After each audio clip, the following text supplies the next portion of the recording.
శ్రీమాత్రే నమ. జయ గురు దత్తాత్రేయ నమ. ఈ వీడియోలో మనం కుంభరాశి వారికి జూన్ 16 నుంచి 30 మధ్యలో జరగబోయే పక్ష ఫలితాలు పరిశీలిద్దాం. కుంభరాశి వారికి మరి ఈ పక్ష ప్రారంభంలో కుజగ్రహ అనుగ్రహం ఎక్కువగా రావడం జరిగింది. దశమాధిపతిగా తృతీయ స్థానం అవడం వల్ల మరి మీరు ఏదైనా కొత్త ఉద్యోగం కొరకు చేసే ప్రయత్నాలు చాలా వరకు ఫలిస్తాయి. మీరు ఒక పోటీలో పాల్గొన్న, ఒక ఇంటర్వ్యూకి వెళ్ళినా ఖచ్చితంగా అందులో విజయం రావడం జరుగుతూ ఉంటుంది. మీ యొక్క అభివృద్ధికి మీ మిత్రులు, అన్నదమ్ములు సంపూర్ణంగా సహకరించడం జరుగుతూ ఉంటుంది. వారిని మీరు జాగ్రత్తగా ఉపయోగించుకుంటే మీరు అనుకున్న లక్ష్యాన్ని చేరుకోవడం ఈజీ అవుతూ ఉంటుంది. అంటే సర్వసాధారణంగా ఈ కుంభరాశి వారు వారి జీవితంలో చాలామంది అభివృద్ధికి కారణమవుతుంటారు. చాలామందికి సహాయ సహకారాలు అందించి వారికి ఏదో జీవనోపాధి కూడా కల్పిస్తూ ఉంటారు. వీరికి అవసరం వచ్చినప్పుడు వీరు ఎవరిని కూడా అడగడానికి ఇష్టపడరు, మొగమాట పడుతూ ఉంటారు. సో ఎవరైనా ఒక విధంగా వీళ్ళ స్థితి తెలుసుకొని వాళ్ళు సహాయ సహకారాలు అందించినా కూడా వీళ్ళు దాన్ని సున్నితంగా తిరస్కరించడం జరుగుతూ ఉంటుంది. అంటే చాలా ఆత్మాభిమానం కలిగిన వ్యక్తులుగా వీళ్ళు మనం కనబడుతూ ఉంటారు. అయితే ఎట్టి పరిస్థితుల్లో కూడా వారిలో ఉన్నటువంటి బలహీనతల్ని బయటపెట్టే ప్రయత్నం అయితే ఈ రాశి వారు సర్వసాధారణంగా చేయరు. ఎంతకాలమైనా వాళ్ళ కష్టాలను వాళ్ళే సాల్వ్ చేసుకోవాలి అనుకునే ప్రయత్నంలో ఉంటారు. ఇప్పుడు కుజుడు దశమాధిపతిగా 3వ స్థానంలో రావడం వల్ల వృత్తిపరంగా ఆగిపోయినటువంటి అభివృద్ధి నెమ్మదిగా ప్రారంభం అవడం జరుగుతూ ఉంటుంది. సో అలాగే ఈ నెల 22 తర్వాత కుజుడు కూడా 4వ స్థానంలోకి రావడం జరుగుతుంది. ఈ సమయంలో మీరు ఏదైనా ఈ పక్షం చివరిలో ఇల్లు మారడం కానీ, వేరే ప్రాంతానికి మైగ్రేట్ అవ్వడం కానీ జరిగే అవకాశం ఉంది. కొన్ని సందర్భాల్లో ఏదైనా ఒక స్థిరాస్తి మీరు అమ్మాలని చూస్తుంటే ఆ స్థిరాస్తి అమ్మాలనే మీ ప్రయత్నం కొంతవరకు నెరవేరుతుంటుంది. అయినప్పటికీ కూడా అనేక అడ్డంకులు రావడం జరుగుతూ ఉంటుంది.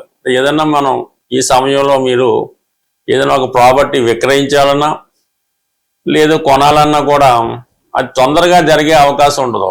ఏదో అవాంతరాలు వస్తూ దాన్ని వాయిదా పడుతూ వెనక్కి వెళ్ళిపోతుంటాయి అన్నమాట. సో ఇది పక్కన పెడితే మొత్తం మీద స్థలం మార్పే అవకాశం ఉంటుంది.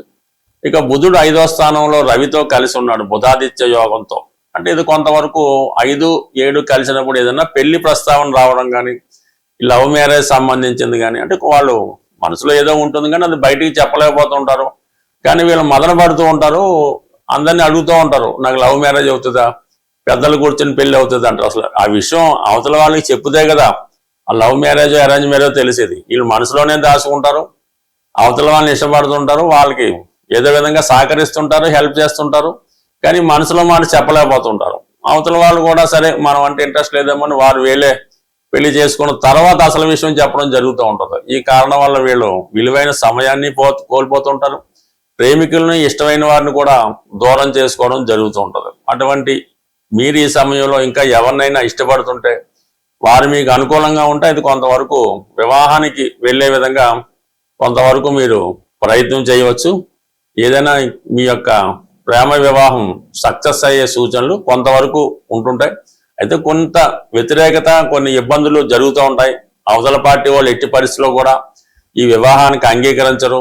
ఏదో విధంగా వాళ్ళని ఒప్పించో కొంతకాలం వెయిట్ చేసో మీరు సాల్వ్ చేయవలసి ఉంటుంది. ఇక ప్రధానంగా ఇదే మరి బుధుడు జూన్ 22వ తారీఖున 6వ స్థానంలోకి రావడం జరుగుతుంది. అక్కడ ఉన్నటువంటి శుక్ర, బుధ, గురుగ్రహాలు ఈ 3 కూడా మీకు బంధువులతో విపరీతమైనటువంటి విరోధాలు ఏర్పడుతూ ఉంటాయి. ఎప్పుడో వాళ్ళు మీకు సహాయ సహకారాలు చేసి ఉంటారు, ఇప్పుడు వాళ్ళు మంచి పొజిషన్లోనే ఉంటారు. అయినప్పటికీ కూడా మిమ్మల్ని మరింత ఇబ్బంది పెట్టాలనే ఉద్దేశంతో ఏదో ఒక కక్ష మీ మీద పెట్టుకొని మిమ్మల్ని ఏదో విధంగా ఇబ్బంది పెట్టాలని, మీతో క్షమించమని చెప్పించాలనే ప్రయత్నంలా చేస్తూ అందరూ కలిసి మీ మీద దాడి చేయడం జరుగుతూ ఉంటుంది. ఇందులో స్త్రీలు ఎక్కువగా కనబడుతూ ఉంటారు.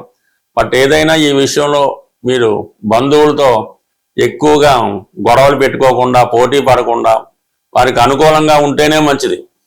ఏ మాత్రం విరోధం పెట్టుకున్న అది మరింత పెరిగే అవకాశం ఉంది. కాబట్టి సాధ్యమైనంత వరకు మీరు కొన్ని రోజుల పాటు అనుకువగా తగ్గి ఉండడమే మంచిది.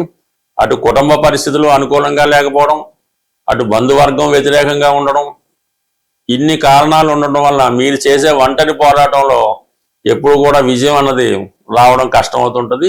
మీరు ఎంత బలంగా ప్రయత్నం చేసినా, అంటే రాశిలో రాహు ఉండడం వల్ల ఓటమిని అంగీకరించకుండా ఏదో విధంగా మనకు మీ సమస్యలు సాల్వ్ చేసుకోవాలనే ప్రయత్నంలో వీరంతా కూడా ఎగ్నెస్ట్ కావడం వల్ల ఈ సమయంలో మీరు కొంతకాలం తగ్గి ఉండడమే మంచిది. ఈ పక్షంలో చాలామంది ఆర్థిక పరమైన సమస్యలు ఉన్నాయి, అప్పులు పెరిగిపోతున్నాయి, మరి బాధ్యతలు సక్రమంగా మేము చేయలేకపోతున్నామని చాలామంది విచారం వ్యక్తం చేయడం జరిగింది.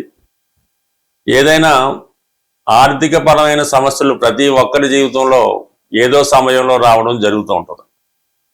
సో దానికి పరిష్కారం అంటే ఆర్థిక సమస్యలకి కుజుడే కారణం అవుతూ ఉంటాడు. కుజుడు, భూమి, అన్నదమ్ములు, భార్యాభర్తలు, స్నేహితులు, వీటి కారణంగానే చాలామంది అప్పుల పాలవుతూ ఉంటారు. సో వాటికి సరైన పరిష్కార మార్గం ఏంటంటే, మీరు ఆంజనేయ స్వామి విగ్రహాన్ని అంటే పూర్తిగా స్వచ్ఛమైనటువంటి కాపర్తో, రాగితో తయారు చేయాలి. ఏమాత్రం డొల్ల లేకుండా ప్యూర్గా ఉండాలన్నమాట, చాలా సాలిడ్గా ఉండాలి. సుమారు 6 అంగుళాల ఎత్తు, 6 అంగుళాల ఎత్తు అంటే మనకి ఉంటే సరిపోతుంది. నిల్చున్న విగ్రహమే ఉండాలి మీకు. కూర్చున్న విగ్రహం ఒకదానికి పనిచేస్తుంటుంది. కొంతమంది ఈ సంజీవ పర్వతాన్ని మోస్తున్నటువంటి విగ్రహాన్ని కానీ ఫోటోను కానీ పెడుతుంటారు. అది కొన్నాటికి పనిచేస్తుంటారు. ఇప్పుడు ఉన్నటువంటి సమస్యలకి రెడీ టు మూవ్గా ఉండాలన్నమాట ఆంజనేయ స్వామి వారు. అటువంటి కాపర్తో చేసిన విగ్రహాన్ని మీరు తయారు చేయించుకొని పూజా మందిరంలో పెట్టుకోవాల్సి ఉంటుంది. బ్యాక్గ్రౌండ్గా సీతారాముల పట్టాభిషేకం ఫోటో పెట్టుకోవాలి. మిగతా ఫోటోలు మీ ఇష్టం. ఈ సీతారాముల ఫోటో లేకుండా, వాళ్ళని పూజించకుండా ఆంజనేయ స్వామిని మీరు ఎంత పూజించినా కూడా మీ టైం వేస్ట్. ఆ పట్టాభిషేకం ఫోటో మీరు పెట్టండి. ఆంజనేయ స్వామి వారిని అంటే మామూలుగా స్థాపించి ప్రతి మంగళవారం కేవలం సింధూరంతో పూజించాలన్నమాట. అది మీ యొక్క విగ్రహాన్ని దీన్ని బట్టి సింధూరంతో కొంతవరకు హనుమాన్ యొక్క అష్టోత్తరంతో ఏదో విధంగా ఆంజనేయ స్వామి వచ్చినా రాకపోయినా ఏదో విధంగా 108 సార్లు పూజించి, మరి రామరక్షా స్తోత్రం చాలా ఇంపార్టెంట్ అన్నమాట. జీవితంలో ఎటువంటి కష్టాలైనా దూరం చేస్తూ ఉంటుంది. ఈ రామరక్షా స్తోత్రాన్ని పారాయణ చేయడం వల్ల, పఠించడం వల్ల ఇలా ఒక 8 మంగళవారాలు చేయాలి. ప్రతి మంగళవారం కూడా మీరు ఎంత రుణం ఉంది, సుమారు మీకు ఒక 10 కోట్ల అప్పు ఉందనుకుందాం. 10 కోట్ల అప్పు ఉన్నప్పుడు 10 100 రూపాయల నోట్లు, అంటే 10 రూపాయల నోట్లు, అంటే 10 కాయిన్స్ మరి ఆంజనేయ స్వామి వారి పక్కన ఒక మట్టితో చేసినటువంటి హుండీ లాంటిది పెట్టి అందులో ఆ విధంగా ఆ సంఖ్య వచ్చేలాగా వేసుకోవాలి. 10 లక్షల అప్పు ఉంది, 10 రూపాయలు అందులో వేద్దాం. ఇలాగ మీరు ఒక 8 మంగళవారాలు ఆంజనేయ స్వామి వారిని పూజించుకోవడం వల్ల ఎంతో కొంత దాన్ని రెట్టింపు చేస్తూ వెళ్ళిపోవాలన్నమాట మీరు. అంటే అది మీరే ఎవరికి ఇవ్వక్కలేదు, హుండీలో కూడా వేయక్కలేదు. ఈ వారం మీరు 100 రూపాయలు వేశారు, నెక్స్ట్ వారం 200, ఆ నెక్స్ట్ 400, ఆ 800, అలాగే ఒక 8 వారాలు వీలైతే అప్పు తీరేదాకా కూడా ఆ విధంగా మీరు రెట్టింపు చేసుకుంటూ వెళ్ళిపోండి. అదే అవుతుంది, ఏం పర్వాలేదు. చివరికి ఒక ఫైన్ మార్నింగ్ మీ మొత్తం అప్పు తీరిపోయే అవకాశం ఉంటుంది. అది కొద్దిగా కష్టమైన, అంటే ముందులో ఈజీగా ఉంటుంది, తర్వాత ఆటోమేటిక్గా తీరిపోతుంటుంది. అయితే ఇందులో హుండీలో వేయడానికి మళ్ళీ మీరు కొత్త అప్పు చేయకూడదు. అది మీరు సంపాదించే ప్రయత్నమే చేయాలి. సపోజ్ ఈ వారం మనం 1 lakh వేయవలసి వచ్చింది, నెక్స్ట్ వీక్ 2 lakhs వేయాలి. సంపాదించే ప్రయత్నమే చేయండి, అంతే తప్ప మళ్ళీ దీన్ని అప్పు తీసి పెడితే మాత్రం ఇబ్బంది అవుద్ది. ఈ విధంగా అంటే మీ స్థాయిని బట్టి చేసుకోవడం వల్ల 100కి 100 రూపాయలు కొద్ది వారాల్లో ఈ రుణం అన్నది 100కి 100 రూపాయలు తీరిపోవడం జరుగుతుంది. దాని తర్వాత మీ యొక్క క్యాష్ బాక్స్లో కానీ, మీరు ఎక్కడైతే బీరువాలో బంగారు నగలు పెడతారో అందులో ఒక చిన్న ఎరుపు రంగు క్లాత్ కొత్తది లైనింగ్ లాంటి తీసుకొని అందులో మీ యొక్క ఒక పిడికెడు కందులు, శుభ్రమైన కందులు ఒక పిడికెడేసి చక్కగా మూట కట్టి మరి ఆ మంగళవారం రోజు ఆ కుజహోర జరుగుతుండగా మీ యొక్క క్యాష్ బాక్స్లో ఈ కందుల మూట పెట్టడం వల్ల ఈ రెమెడీ మీకు బాగా చక్కగా పనిచేసి మీకున్నటువంటి రుణ సమస్యలకి ఒక పరిష్కారం అన్నది 100కి 100 రూపాయలు దొరుకుతూ ఉంటుంది. ఇక దాని తర్వాత ఏంటంటే ఇది తీరిపోతూ కామన్గా ఎక్కువగా ఆర్థిక సమస్యలు తీరడానికి ప్రతి ఒక్కళ్ళు చేయవలసింది ఏంటంటే మీకు ఏవైనా బలహీనతలు ఉంటాయి అంటే ఏ బలహీనత వల్ల మీరు రుణంలో పడ్డారో అది మీ మనసుకి తెలుస్తూ ఉంటుంది. వాటిని మీరు స్టాప్ చేయవలసి ఉంటుంది. అది పేకాట వల్ల, స్త్రీ వ్యసనం వల్ల, డ్రింకింగ్ వల్ల, అతి స్నేహం వల్ల, అక్కర్లేని బాధ్యతల వల్ల ఈ విధంగా కొన్ని జరుగుతూ ఉంటాయి. దాన్ని మీరు స్టాప్ చేయవలసి ఉంటుంది. కొద్ది కష్టమైనా సరే కంప్లీట్గా దాన్ని వదిలేయనమాట.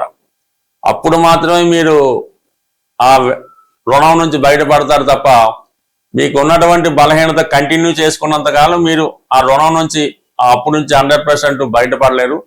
కొంత కష్టమైన కొన్ని బలహీనతలను పక్కన పెట్టి ఆదిత్య హృదయం ప్రతిరోజు చదవడం మరి మీ యొక్క రుణ సమస్యలకి ఇది కంప్లీట్గా పరిష్కారం చెప్పే అవకాశం ఉంటుంది. స్వస్తి.